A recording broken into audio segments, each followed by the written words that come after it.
Dear learners, today we are going to talk on sustainable development. In last videos, we have already talked about the basic of sustainability, how the term sustainability was evolved.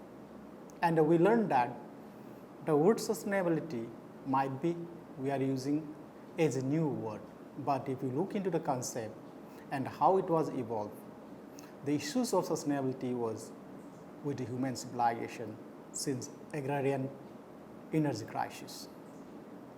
And in one of the videos of lecture by Professor Swaminathan, you have learned that why we need to study sustainability science.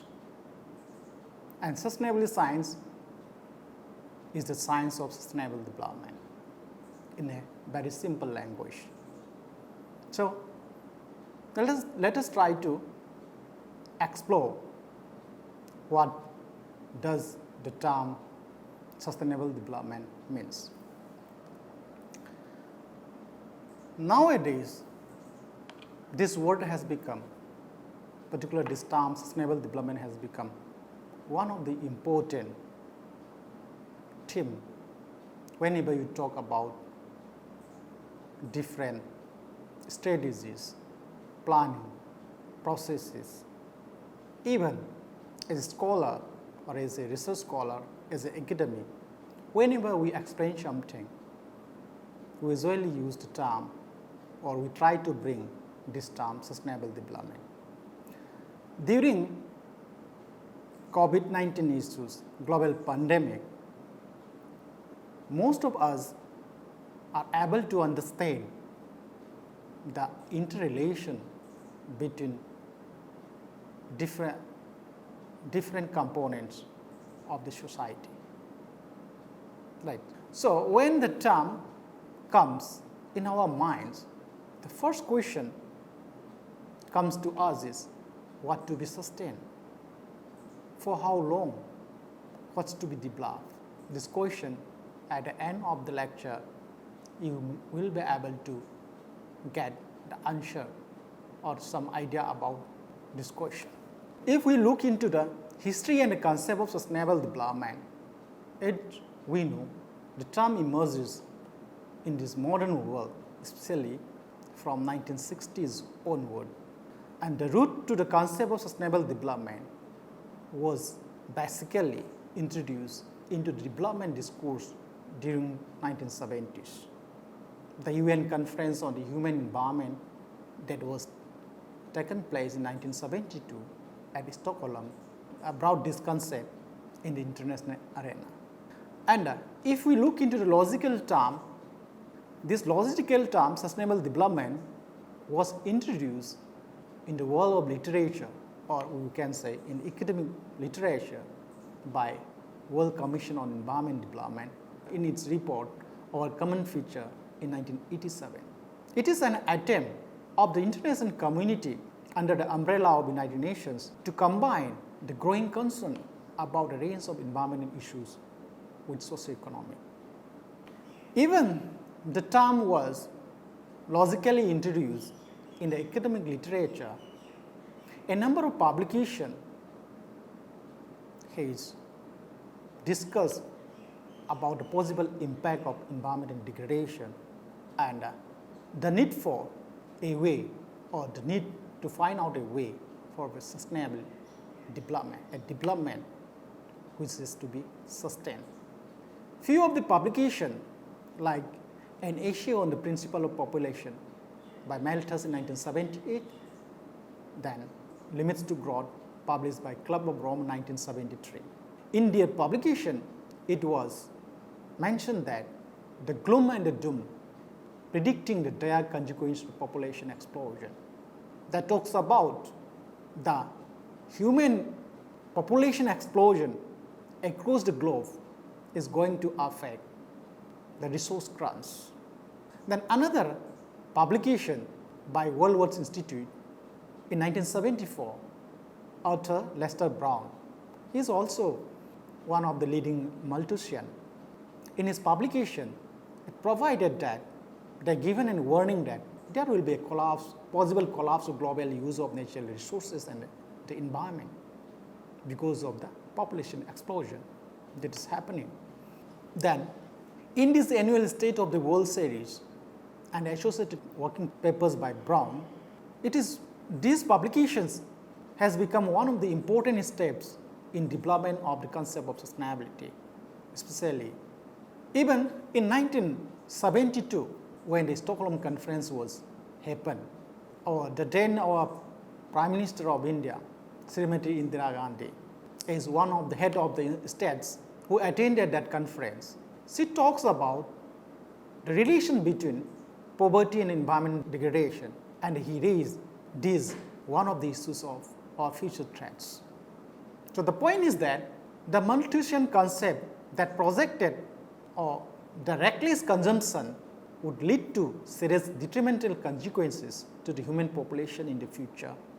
But Mr. Bosserov in 1981 argued that the other side malnutrition concept said that the reckless consumption by human will lead to a serious detrimental consequence to the degradation of the environment or resource crunch.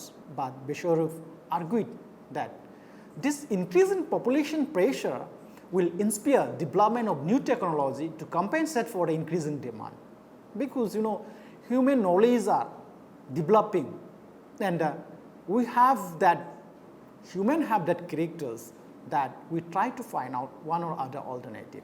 That assumption was also reflected by Bosserov argued.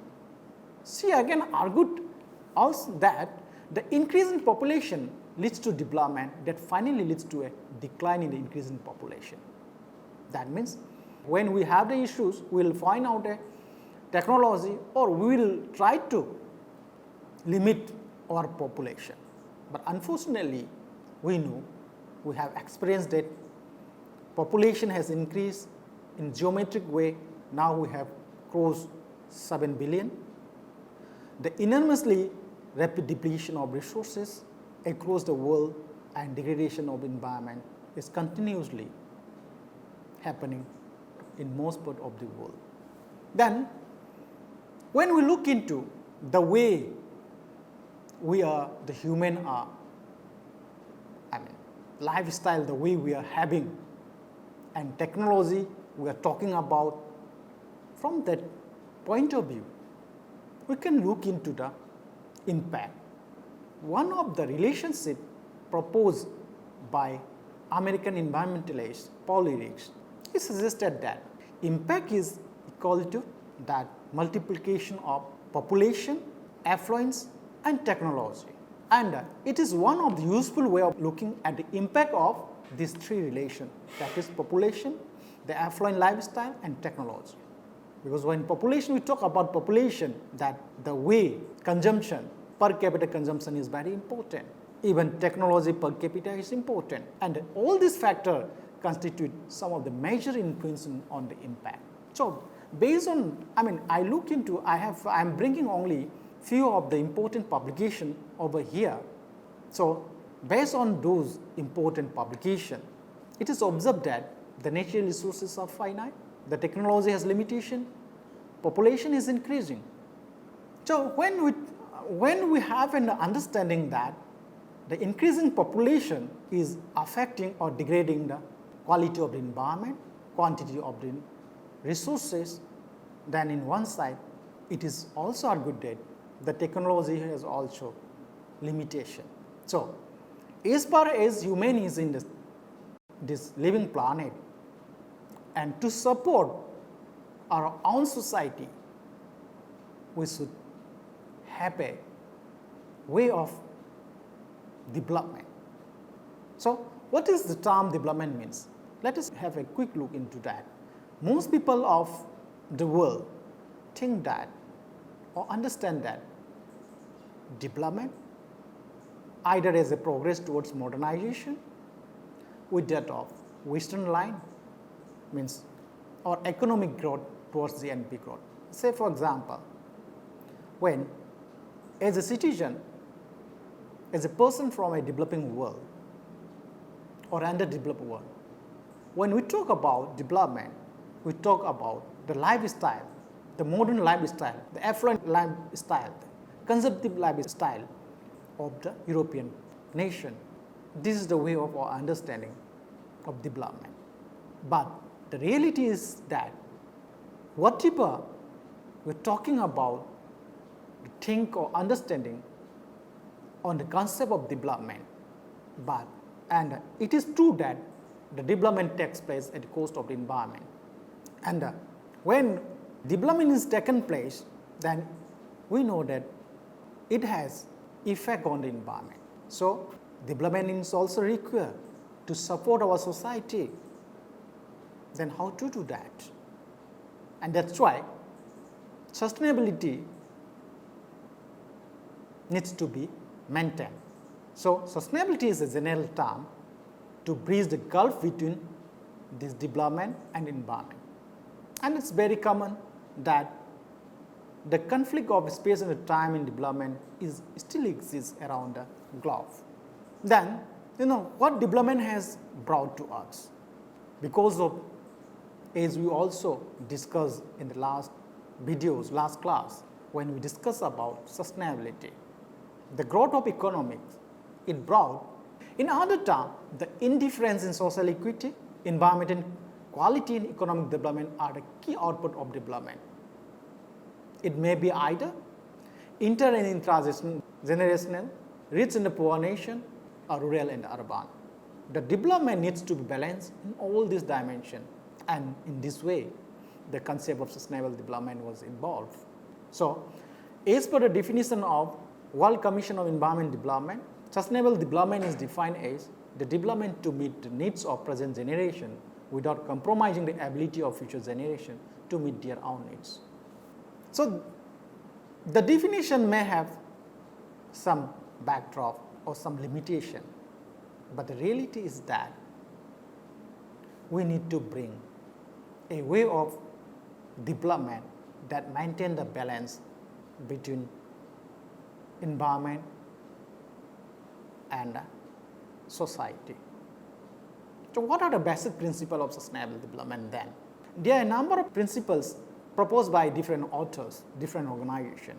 Let us look into only few which are very important and relevant, particularly in this course. Few of them are the three-pillar triangle basic model of sustainability, cultural diversity as central pillar of the sustainable development, the capital stock model is basic principle of sustainable development, act of sustainability as basic principle of sustainable development. The three-pillar or triangle basic model of sustainability, what does it talk? When we look into the relation between nature and society, what we talk about development, you will see the development, what we are experiencing, its process, how it is happening, how it changes the world. You will see first two important components, that is nature, that is environment as resources, then other is society with the human. And to run the society, we utilize the resources from the environment and in a medium called economy. So, when we talk about sustainability, from where we get the resources, it is from the environment. For whom? For our society.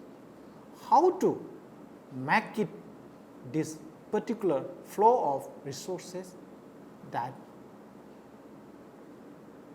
is through economy. So, we have to maintain these three important components as we call three-pillar basic model of sustainability. Whenever we talk about sustainable development, we should understand the basic relation of these three important components in nature-society relation. So, whenever you have a good quality of environment, you will have a good quality social life. When you have good quality social life, you will have good economy, and these are interrelated. this basic model can also look as a model.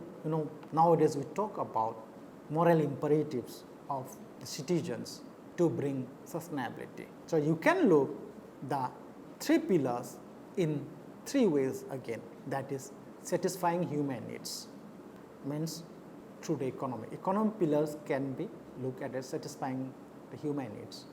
Then ensuring social equity, needs to have equality in the equity, and to have or to maintain the harmonious relation between environment and nature, we need to respect the environmental limits, that is respecting the environmental limits. So in this way, we can look this basic model. Another concept is cultural diversity as central pillars of sustainable development as a basic principle.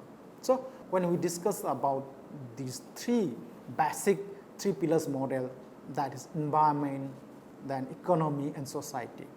When we discuss in that, we have seen that these are interrelated to each other.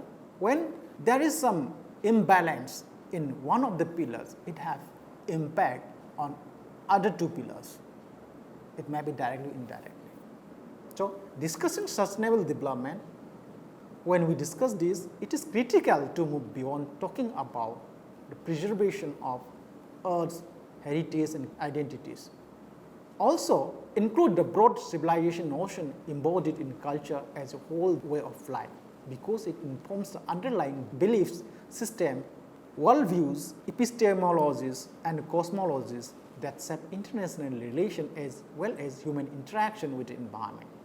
Because the relation you see, nature in a society is a culture. No, the notion of cultural activities, that is coming to that point, that if you look in the cultural civilization such as agriculture, agrarian civilization is one of the earliest uses of the word culture, and it also relates to the sustainable development issue that we talked in the last class also when we talk about sustainability. That sometimes we talk about some of the agricultural practices are deemed to be more eco-friendly than others on account of culturally informed patterns. For example, integrated farming, then that's are more efficient than your slash and urban agriculture. So the point is that your relation between nature and society is broad, economy is broad because of a culture. So culture should be taken as the 4th pillar of sustainability. The other key thing to note is that when it comes into sustainable development, you will see cultures are not equal from a region to another region. Some cultures are more equal than others, and depending on the political and historical context, you will see the difference. At one end of the sustainable development discourse in Western society, it is viewed as either as the cause or the solution to the problem. At the other end of the spectrum, traditional or localized, particularly non-Western knowledge is either seen as backward and problematic or romanticized as sacred wisdom and therefore valued for its future value. So that when we speak of the promotion of cultural identities, cultural pluralism, cultural industries, geocultures, etc., as key elements of the 4th pillar of sustainable development, and it refers to a need to redress global imbalance in cultural arena. So culture should be viewed not just an additional pillar of sustainable development along with environmental, economic and social objective, because people's identities, signifying system, cosmologies and epistemic frameworks have how the environment is viewed and how we live in. Culture shapes what we mean by development and determines how people act in the world. Then another principle, this is how this culture that shows, that's a pillar, okay. Then another principle proposed by World Bank in 1994, that is capital stock model. It talks about ecological capital and human social capital. What is ecological capital? Ecological capital are the planning process. In the planning process, now when you talk about ecological capital, the biodiversity, the landscape, mineral resources, clean air and healthy water. And when you talk about human and social capital, it is about health, social security, social cohesion, freedom, justice, equality of opportunities and peace. And that particular capital stock model proposed its equation, that is capital stock of the sustainable development is equal to summation of, that's capital stock of the environment, capital stock of the economy and capital stock of the society. that shows that your quality of the environment, your status of economy, then your status of society, that talks about health, social security, that reflect your sustainable development. That what was proposed by capitalist stock model. Then another model, principle, as more we call it as a model also, Acts of Sustainability by IUCN 1994. The Act of Sustainability illustrates the relation between people and ecosystem as one circle inside another, like yolk of an egg. That shows that whenever you have good quality of the yolk, okay, then albumin also have a good quality that implies. This implies that people are within the ecosystem and that ultimately one is entirely dependent upon the other, just as an egg is good only if both the white and the yolk are good. So a society is well and sustainable only if both people, means society, and the ecosystem are well. So these are highly interrelated. Okay. So social and economic development can only be take place if the environment offers the necessary resources, that is raw material, space for new production sites and jobs, then constitutional qualities like recreation, health, etc. That means you need a good environment, good quality of environment, nature. So ecosystem is therefore to be regarded as a subordinated system to the other dimension of the triangle or prism model, that is social, economic, and institutional. These latter can only prosper if they adapt themselves to the limits of environment and carrying capacity. So another, what it says is that hypothesis of IUCN says that as a part of sustainability principle, sustainable development is, what is that? The summation, the addition of human well-being in ecosystem well-being. When you have good human well-being, that's why we talk about the human health status, social security, then ecosystem well-being, what kind of production. So you will come details in other chapter. So that is what proposed by the hypothesis of IUCN. So based on all these few of the principles proposed by different organizations and individuals, in short, during the past few years, as we know, number of exercises are being implemented by different government and NGOs towards sustainable development. Through the reformation of, we will see a number of national policies across the world by different nations and number of institutions, and strengthening the capacities of environment and bureaucracy, like we have Indian Forest Service and other, then Green Tribunal, NGT, National Green Tribunal, directing much greater level of funding and moreover emboldening international environment agreements and organizations than green industrial revolution like green technology, for example, biotechnology, information communication technology, and some of the summit like the Rio Earth Summit 1992 and World Summit on Sustainable Development are such global common efforts in bringing the sustainable development. That is happening during the last, especially after post-1973 Stockholm Conference, during the last 40 years. Then, what is the fundamental issues? We have an understanding that we need to maintain a harmonious relation between nature and society. Simultaneously, we need development because we need social security. So our biggest challenge in this new century is to take an idea that sounds abstract, sustainable development, and turn it into reality for all the world's people, unquote, quote and unquote, by Kofi Annan, United Nations General Secretary in 2001. That's reflected. The environment and sustainability involves harmonious relationship between action of human society and environment itself. As we know, it cannot be possible to solve by optimizing the environment and quality only. So we have to maintain the quality of three basic pillars. If we maintain those three basic pillars, others will also improve. It may be culture, it may be what, but we need to link, we need to understand that. But to make it a balanced, harmonious relation, what are the big challenges? The challenges is to innate elements of sustainable, far-sighted strategy to far-sighted thinking and action. These challenges, what are the key challenges in that? To enact those elements of sustainable of far-sighted strategy to far-sighted thinking and action, pure impatience. Humans are very impatient. We are, for example, whatever we want immediately. We don't think about waiting for another few years or something. We want result immediately. Then selfishness. We are very selfish. We think for ourselves only, or our own community, or our family only. Then very uncertainty, because whatever the approaches you are following, we sometimes feel that after short term, if we do not see the short term benefit, we will feel that we don't know after 20 years what will happen. So we look into that. Because of that uncertainty, we have the thinking of that towards orientation towards short term benefit. Then we have limited analytical capacity, because we never think about that. Repeatedly we are discussing about that we don't think about more distance benefit. After 25 years, what will happen? The vulnerability.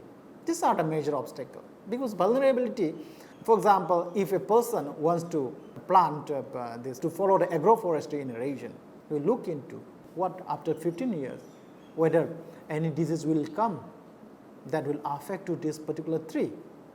So these are some of the thinking in our mind. These are the major challenges. Therefore, without understanding of the individual commitment, motivation and goal, it will be very difficult to move forward towards the human dream of sustainability. So the crucial challenge is either to get most of the people of the world thinking about sustainability, or to stimulate informed policy that creates structural solution so that sustainability itself may be advanced while people march mindlessly through their days. The gap in the knowledge in the human psychological understanding can be bridged through mass education. That is why UN declared 2004 to 2015 as UN Decade of Education for Sustainable Development. Most of the leaders, great leaders like Professor M.S. Swaminathan in India, have defined a foundation upon which sustainable development can achieve. In his word, there is a need for a harmony with nature, which is a non-negotiable ethic. As well, it should focus to the 5 important E's, 5 E's. He explained that 5 E's is ecology, economy, energy, employment, and equity. So the roots of sustainable development should have pro-nature, pro-poor, pro-women orientation. So that reflects we have to balance. If we basically look into the basic principle, we have to balance the 3 important pillars under that the 4th one, culture, right? So this definition reflects all those 4 important.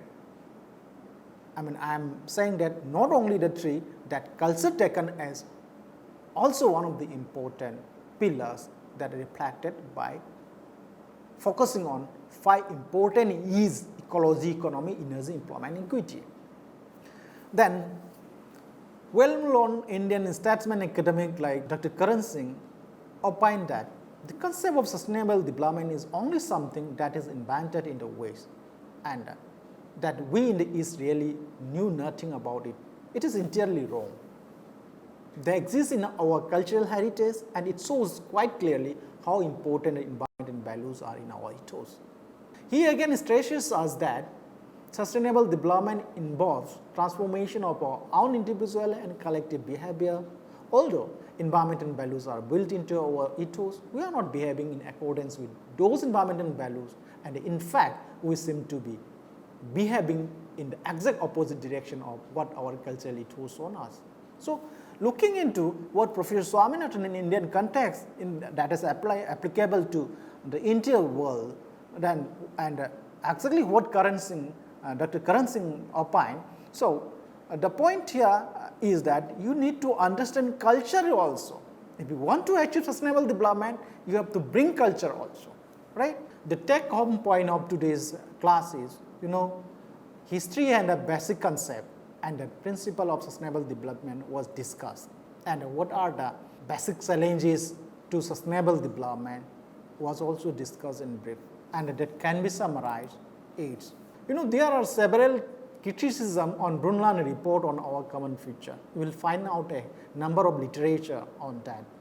But it is a watershed in thinking of environment, development, and governance by making it as a vital historical markers towards the survival of our very planet. You will see The issues of ethical consideration on human-environment relation, globalization, transdisciplinary modes of knowledge production, like you will see the ecological economics, subject like ecological economics, the plurality of approaches to development, etc. are giving attention to the international community. This evolving concept of development supports the opening up of local to global public spaces to debate and enact a politics of sustainability.